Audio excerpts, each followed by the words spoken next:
هەیەتی نیشتمانی کوردستان ڕێبەری کۆڵ لەدەری کوردایەتی و شۆڕشەکەیەتی نەکوا هەر بە شاخەوەیە و لە دەرەوەیە بەڵکو تا سەرکەوتن یا مردن تا بەدەستهێنانی مافەکانی دیموکراسی لەتەواتی گەلی کوردستان هەر درێژە بە خەبار دەدات و بە هەموو شێوەکانی خەبار دەکەوە.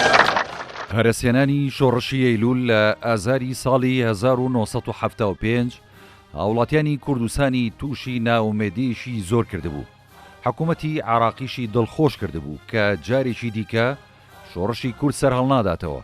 بەڵام دوای کەمتر لە 3 مانگ لەلایەن ژمارەیەک تێکۆشەر و ڕۆشنبیر جارێکی تر زەنگی هەڵگیرسانی شۆڕش لێدرا. لە 21 پێنجی 1975 یەکەم کۆبوونەوەی دەستەی دامەزرێنەری یەکێتی لە چایخانەی تولەیتڵا لە گەڕەکی ڕێورومانە لە دیمەشق ئەنجامدرا. لە کۆبوونەوەکەدا تاوتوی ئەو ڕاگەیەندراوەکرا کە لەلایەن سەرۆک مام جەلالەوە ئامادەکرا بوو. دواتر ڕاگەیەنراوەکە چاپ کرا و وەک یەکەم ڕاگەیەنراوی دامەزراندنی یەکێتی بڵاوکرایەوە. نیشتمانی کوردستان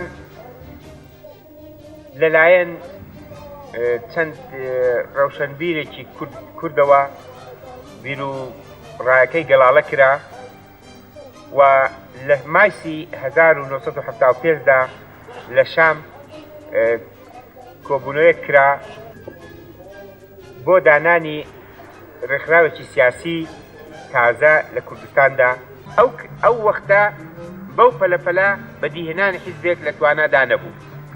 لەبەر ئەوە دەبوایە ڕێکخراوێکی فراوان دابنین کە واقعی مجتەمەعی کوردستان و پێویستەکانی گەشەکردنی مجتەمەعی کوردستان ڕەچاو بکات. یەکێتی نیشتمانی کوردستان لە 21 مایسی 1975دا مسودەی بەیانی دامەزراندنی یەکێتی نیشتمانی کوردستانی تەصدیق کرد. لە 1975 جارێکی تر ڕاگەیەندراوی دامەزراندنی یەکێتی لە ئەوروپا بە چەندین زمانی بیانی بڵاوکرایەوە و بڕیاردرا و ڕۆژە بەڕەسمی بکرێتە ڕۆژی دامەزراندنی یەکێتی. دواتر یەکەمین کۆبوونەوەی فراوانی دەستەی دامەزرێنەری یەکێتی لە کانونی یەکەمی ساڵی 1975 لە دیمەشق بەڕێوەچوو کە پێک کاتبوون لە سەرۆک مام جەلال، نەوشیروان مستەفا، کەمال فواد، عادل مراد، فواد معسووم، عومەر شێخ موس و عەبدوڕەزاق فەیلی. لە 1 ساڵی 1976 یەکەم مەفرەزەی چەکدار کە ژمارەیان 38 پێشمەرگە بوو بە سەرپەرشتی ئیبراهیم عەزۆ لەلایەن سەرۆک مام جەلالەوە لە سووریاوە بەڕێکران بۆ کوردستان. بەوەش جارێکی دیکە دەنگی تفەنگ گەڕایەوە بۆ چیاکانی کوردستان و شۆڕشی نوێ هەڵگیرسا. ئەو خەونەی بەعسیش دەگۆڕنرا کە پێی وابوو جارێکی دیکە چیاکانی کوردستان پێشمەرگە بەخۆیەوە نابینێ و گوند و شارەکان نابنەوە پەناگەی شۆڕش. هەڵگیرسانەوەی شۆڕش بەڕابەرایەتی سەرۆک مام جەلال کارێکی ئاسان نەبوو، بەڵام کوڕانی تۆڵە و گەنجەگیان لە سەردەستەکانی یەکێتی توانیان بەسەر بربەستەکانی بەردەم لە دایکبوونی یەکێتی سەربکەون و چرای ڕووناچی لە شەوەزەنگی تاریشیدا دابژیرسێنن.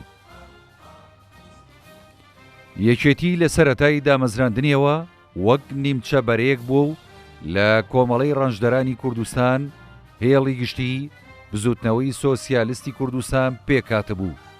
سەرکردەکانی یەکێتی بۆ ڕێخستنەوەی کاروبارەکانیان لە ساڵی 1970 چەند کۆبوونەوەیشیان لە ناوچەی برادۆست ئەنجامدا و سەرۆک مام جەلال وەک سکرتێری گشتی هەڵبژێردرا. یەکێتی لە ساڵی 1982 مافی چارەی خۆنووسینی کردە دروشمی سەرەکی خۆی. یەکێتی 5 پلینیۆم و 4 کۆنگرەی بەستووە.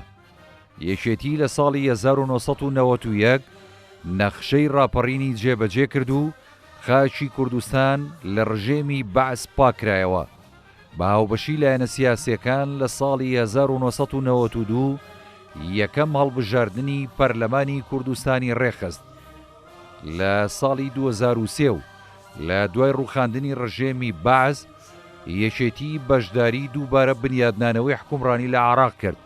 سیستمی فیدرالی بۆ هەرێمی کوردستان لە دەستوری نوێی عێراقدا چەسپان. يتكلم لفترة قصيرة لأعضاء الجمعية وللشعب العراقي، فليتفضل سيادة الرئيس.